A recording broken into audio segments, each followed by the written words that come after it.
Hello and welcome to Kitchen Counter Crafts. If you like this video, would you please like, comment, share, and subscribe. So I have a balloon and a paper clip and a pen.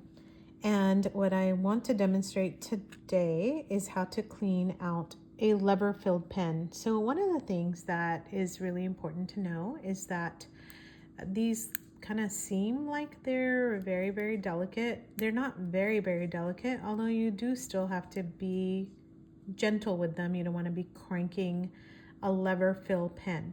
So what is a lever fill pen? Well, this is a lever, meaning it goes up and down. And inside, and I was cleaning this today and then I thought I should probably make a video. So I'm not entirely done cleaning it yet, but I was thinking about how to show this because I got a chance to see the inside of this pen in a cutout at the Arkansas Pen Show this year. And what was really interesting, and they did not use this, but I actually got to see the rubber sac, which it does not look like a balloon. It looks like, it looks like one of those little skinny balloons, which I don't have. So it kind of looks like, it's like this size. It's, it's like more like that. There we go. It's kind of like that. It is like a rubber, not a latex, but more of a rubber. So it's harder and has integrity, whereas this does not. But I just wanted to show, kind of try to demonstrate what's going on inside this pen. So with the lever fill, when you lift up the lever, there is a little bar usually in here. It could be a straight one or a J one, and I don't remember which one has the J bar. I think it's Waterman. I could be wrong. But basically what's going on inside the pen, it has like this is more of a U, not a J. So I've been breaking paper clips left and right. Let me use a different one here. Let's see if it'll work. All right, so here's kind of more of a J shape, right? So it actually goes and presses down on the sac. So let's say this is the sac with some integrity and not flopping around like a balloon. What happens then is this. So when you push it down, it kind of compresses. There we go.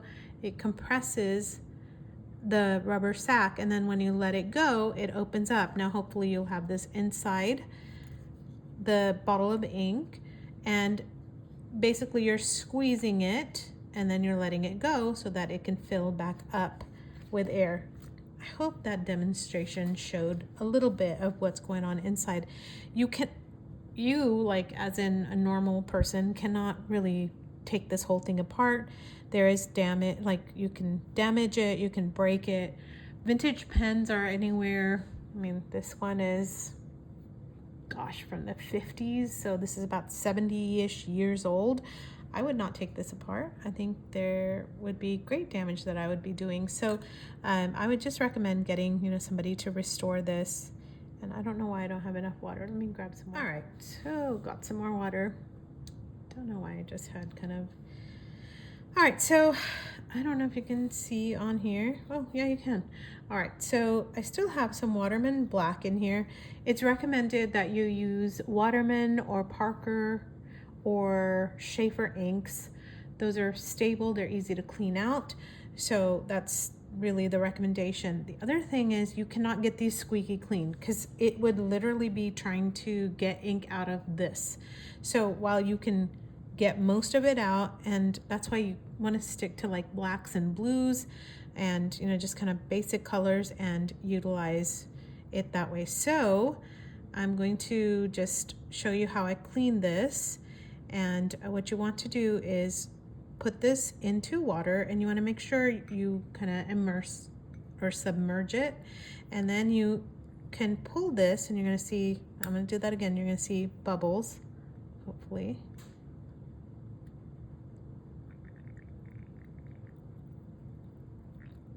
And then you can go like that so that it kind of locks in place. And then when you let it go, it will usually fill up with ink. So let me show you how much is in here. I'm trying not to cast shadows here. There we go. So that's quite a bit of ink you can put in there, right? So for cleaning, we're going to do that again. And I actually kind of do it I don't lock it into place every time when I'm cleaning, but I'm gonna go like that this time and just kind of let it sit in there for a little bit. And what you're doing when you're allowing that to sit in there is allowing it to kind of just rest, because you're not pushing down with the lever, because when you're down, push it like that, and then you let it go, and then it fills back up. So right now the lever is like this, and hopefully the sack part is like this, just taking the ink in. All right, so get some of that out again. Now, how do you know you can have a full fill on this? Well, you can't. You don't really know. Oops, don't want to get it in there. You don't really want to know.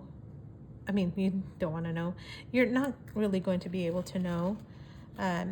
So you want to try to just maybe do this a couple times for the filler. You can then see like just how many, how many drops of ink come out. If you want to measure that, that would be cool to do. But really, this is pretty much it. So that is running clear. I'm gonna just try it here, just see, and my pen is pretty clean. Another thing I want to just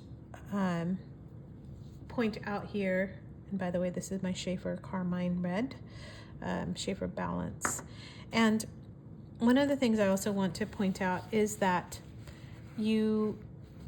it's again recommended by pen restorers that you use the same ink a few times in here, so you don't actually have to wash it out or clean out your pen every time. So Waterman Black, I've had it in here probably at least 4 times, and this last time I kind of let the ink sit for about 2 weeks or so before I wrote with it. It's not going to harm the ink because, the pen, because it is a very, very stable ink. Although it's not recommended because then it can dry out in your pen, so you don't want that either.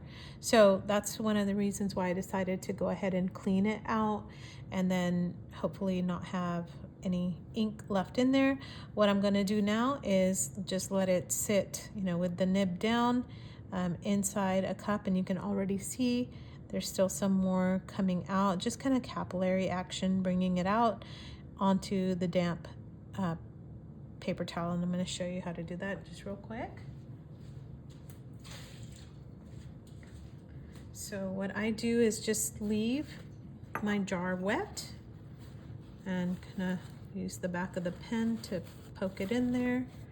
And then I just, because it's damp, it's just gonna rest in there, and I'll just leave it overnight like this, and that's it. Then it's ready for its next fill again, or if you want to put it away, you want to put such a beautiful pen away, I don't know, and then you just would want to let that dry and put that away or use it again. And then my next video, I'll show you how to clean out this old Parker pen. And until next time, bye.